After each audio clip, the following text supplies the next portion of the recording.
I looked when he opened the sixth seal, and behold, there was a great earthquake, and the sun became black as sackcloth of hair, and the moon became like blood.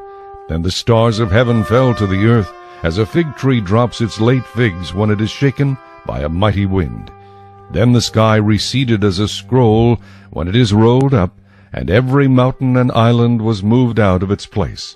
And the kings of the earth, the great men, the rich men, the commanders, the mighty men, every slave and every free man, hid themselves in the caves and in the rocks of the mountains, and said to the mountains and rocks, Fall on us and hide us from the face of him who sits on the throne, and from the wrath of the Lamb. For the great day of his wrath has come, and who is able to stand?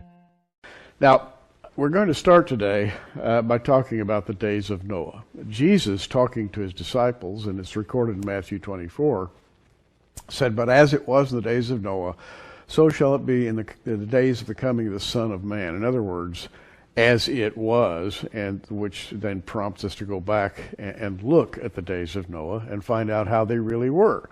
So let's talk about that for a little bit. We have the creation of man. We have the antediluvian civilization. And I think more and more is being learned about that time period. And you've done considerable research yourself. So let's talk about what interests you about the days of Noah. Well, Matthew refers to the days of Noah in a generic sense. I believe there's quite a number of aspects to the days of Noah. What interested me initially was the scientific approach. What caused the flood? What does the Bible say happened to the earth before and after the flood? That gives us clues as to what happened. Is there evidence today that supports the theory as to what caused the flood? And is there any prophecies as to whether that event will reoccur in the future? Because if the phrase, as in the days of Noah, is true, very much all aspects of that time will be replicated in the future. And what I'm referring to specifically is we have come to the conclusion that part of one of these events is a pole shift that happened at that time, which was an instrumental part of the flood, which we feel the Bible supports it, and it also talks about an upcoming pole shift in the near future. In other words, a pole shift then, which resulted in a flood. There will be another pole shift in the future as described in Revelation.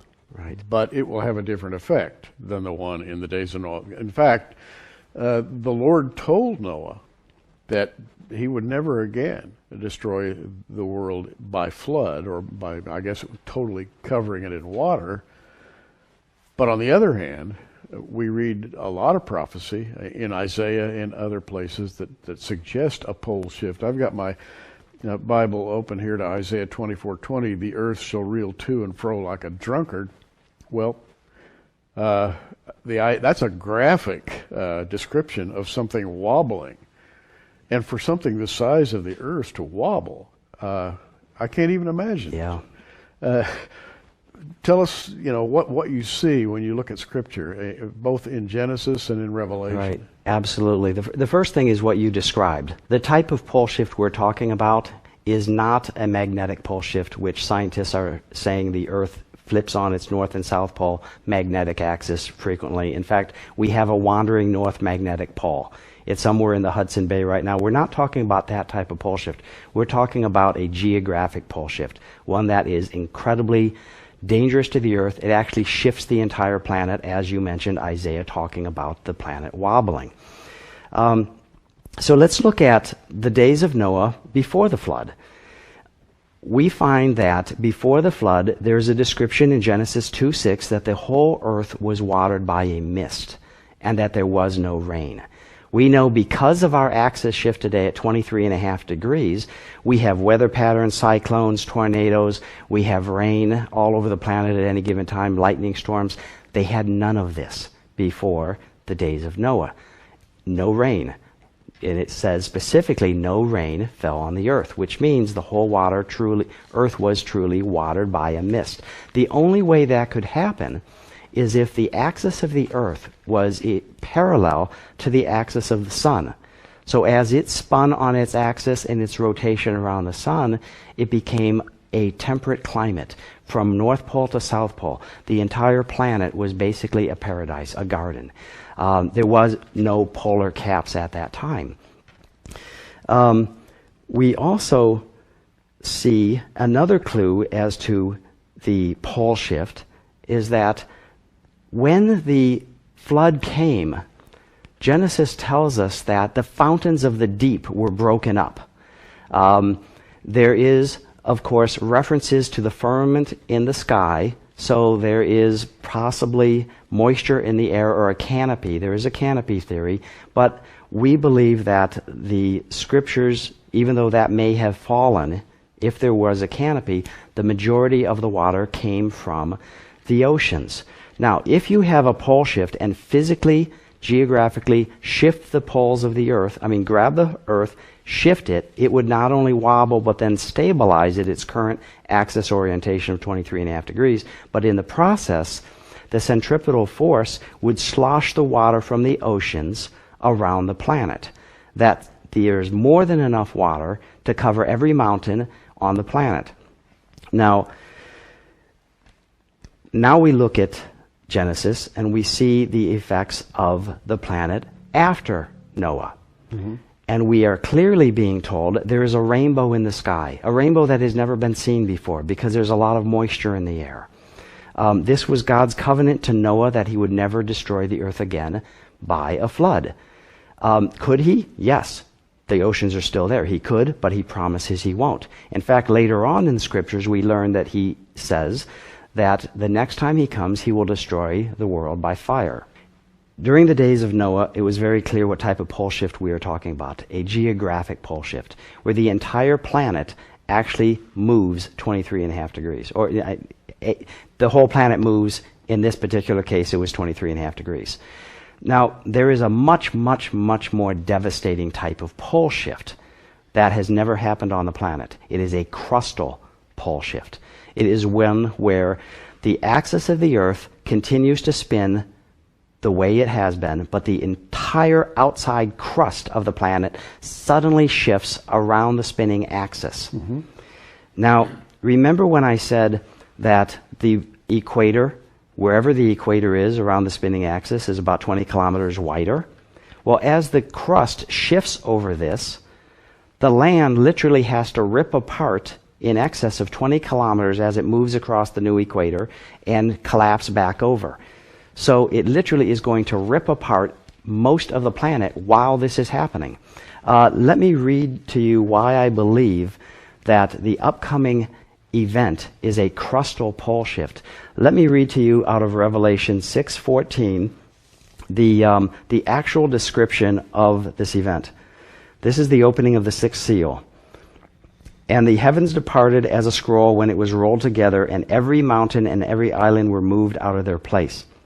What it's talking about is, think of just a quick analogy. Islands and mountains as carrots. They're on the surface, but their base goes far underground. And if you chop off every island and every mountain, if you take this verse literally, everyone on the planet, and everyone is moved simultaneously out of its place, you have a crustal pole shift. The more liquid center of the earth, the mantle, is stationary, and the crust is being ripped away from the center mantle. This type of pole shift would create lateral forces all over the planet, collapsing buildings, collapsing infrastructures, causing tsunamis, generating an EMP pulse from the center of the earth, basically disrupting all of our communication satellites. GPS would be down, all of our power grids would disappear. There would be massive high winds and an exponential increase in earthquakes all around the planet. And islands being moved out of their places, that's not as easy as it sounds, because if, for example, the Hawaiian Islands are above the sea, but they widen out under the water, and they're on a very firm base. Let's put it this way, they have a firm foundation. But the Bible says islands like that are going to be ripped away, literally removed from their connection. In fact, the Old Testament refers to this as well. Like you mentioned, Isaiah 13:13 says that the earth will be moved out of her place. meaning it won't even be in the same orbit. Whatever causes this pole shift, this crustal mantle pole shift, is also going to alter the orbit of the Earth. Isaiah 24, the Earth will reel to and fro as a drunkard. It won't even have cycles anymore. If you were alive at that moment and you looked up in the sky, the sun is moving in this direction for a few hours, it slowly diverts and moves into a different direction. So this would be a horrible time. As far as anybody's concerned, it's the end of the world. In 1958, Charles Hapgood suggested in his book, The Earth's Shifting Crust, that the Earth's crust had undergone repeated displacements and that the geological concepts of continental drift and seafloor spreading owed their secondary livelihoods to the primary nature of crustal shift. According to Hapgood, crustal shift was made possible by a layer of liquid rock situated about 100 miles beneath the surface of the planet. A pole shift would thus displace the Earth's crust in around the inner mantle, resulting in crustal rocks being exposed to magnetic fields of a different direction. An Earth crust displacement, as the words suggest, is a movement of the entire outer shell of the Earth over its inner layers. If you remove the peel from an orange and then reattach it to the fruit, you can visualize the possibility of the peel moving over the inner layers. The Earth's crust, according to Charles Hapgood, can likewise change its position over the inner layers. When it does, the globe experiences climactic change. The climactic zones, polar, temperate, and tropical, remain the same because the sun still shines on the Earth from the same angle in the sky. From the perspective of people on Earth at the time, it appears as the sky is falling. In reality, it is the Earth's crust shifting to another location. Some land moves toward the tropics, others shifts with the same movement toward the poles, yet others may escape such great changes in latitude. The consequence of such a movement of the entire outer shell of the Earth is catastrophic. Throughout the world, massive earthquakes shake the land and enormous tidal waves crash into and over the continental shelf. As the old ice caps leave the polar zones, they melt, raising the ocean level higher and higher. After publishing more than 70 videos on this subject, I thought that maybe it would be appropriate to provide my reasons why Nibiru Planet X is real, and how NASA has become an unwilling accomplice in verifying its existence.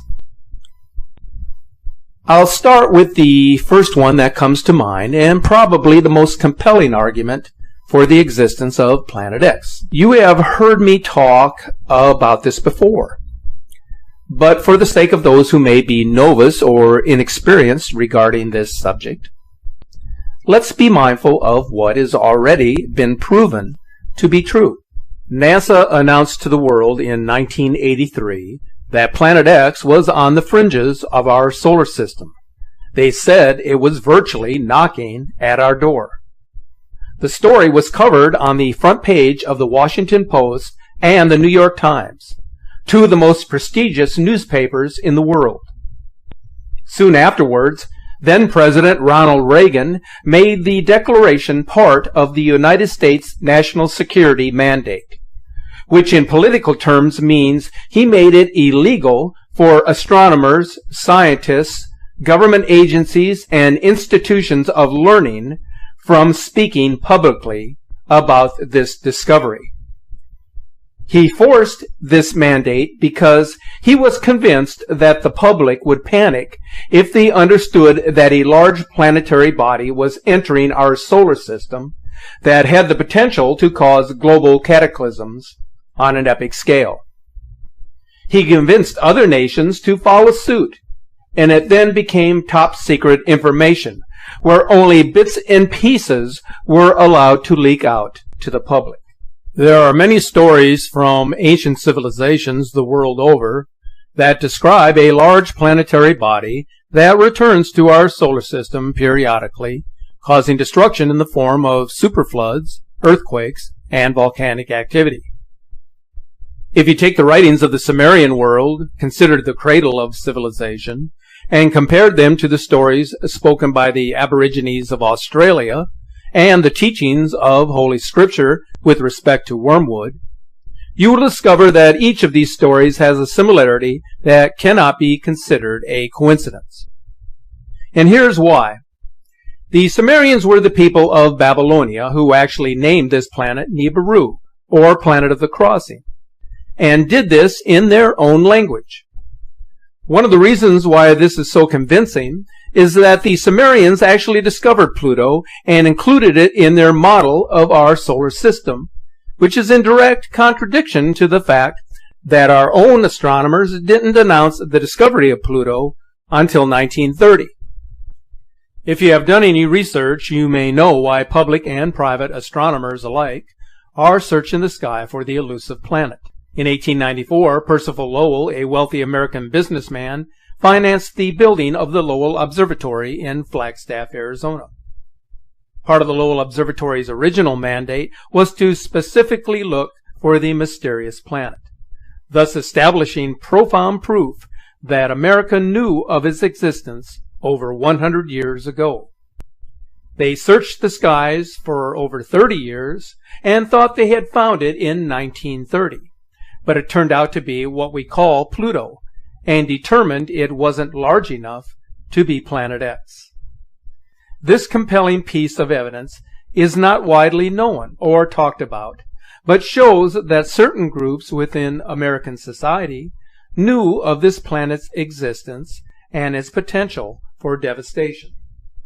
Although rarely talked about, the phenomenon of an increase in the Earth's wobble observed by the public worldwide is included in the top 5 reasons for its numbers of observations made by the public. Here's an important observation that has been reported by farmers around the world, who are consistently viewing the sky as part of their livelihood as the world's food producers. Since the year 2005, they have been noticing how the sun and the moon have been rising and setting in abnormal positions. Now, there can be no mistake about this, since their observations have been corroborated by the Inuit elders, the Eskimo civilization of the Arctic frontier. So here's what we know about the movement of Nibiru Planet X. It is an unnatural orbit. It does not reside on the galactic plane where all other normal planets reside. It enters our solar system from the galactic south. That is exactly why this system can be seen more easily from the southern hemisphere. And this is why large astronomical observatories have been built in this part of the world.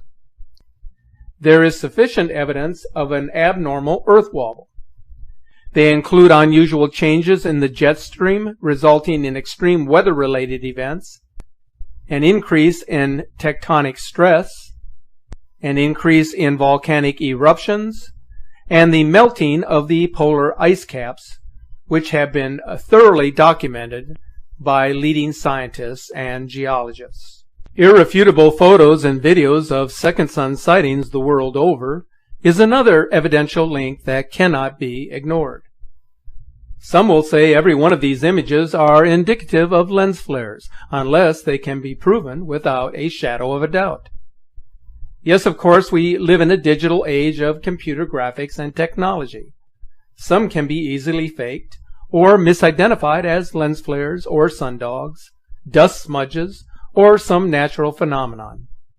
But many are not, and those that are not fake are usually the ones that are subsequently removed. Why would you censor them if they were in fact fakes? The censorship of Planet X information is very compelling. But if something is real and is then deleted, it can no longer be used as evidence because it will be inaccessible to the public. In the past, I have had to delete a number of profound links and videos from articles published on my media news sites because they have been removed from the internet for reasons that cannot be explained. One of the most compelling reasons for the existence of Planet X has to do with the so-called secret preparations that the world's governments have been conducting since the mid to late 1970s. I talked in length about this in my previous video, which coincidentally sparked a considerable amount of interest across social media and in the channel comments section of the video description. The preparations that are ongoing include, but are not necessarily limited to, underground sanctuaries and military installations. Stockpiling of supplies, which include food, water, seeds, weapons, ammunition, gasoline, and other pertinent necessities for survival. FEMA has constructed ready-made camps in various locations in the United States, away from coastlines. The camps are sitting there empty, but why exactly were they built? For what purpose? In China, they have constructed ghost cities within their vast interior, well away from coastal areas, populated by rural residents at the insistence of the Chinese military. The construction of camps can be interpreted as meaning one thing. They are anticipating the destruction or the elimination of large populations of their own citizens.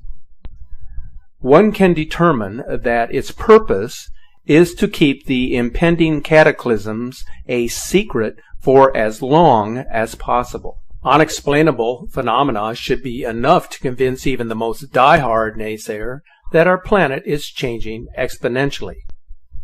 Since the beginning of the millennium, leading up to the present time, there has been a considerable increase in all of the events shown here. All of these events have one common denominator, the increase in the Earth's wobble, which can only be caused by another large magnetic influence in our solar system. But remember this one important reality. These events can be easily explained away and censored by the mainstream media and the powerful elite. The concerns of the public can be quickly quelled just by saying that these are natural events or events caused by human negligence.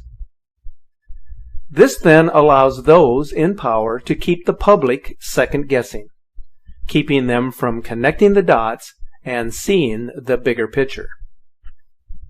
This is where you, as a sky watcher, should use common sense and draw your own conclusions that not all of these events can be just a coincidence.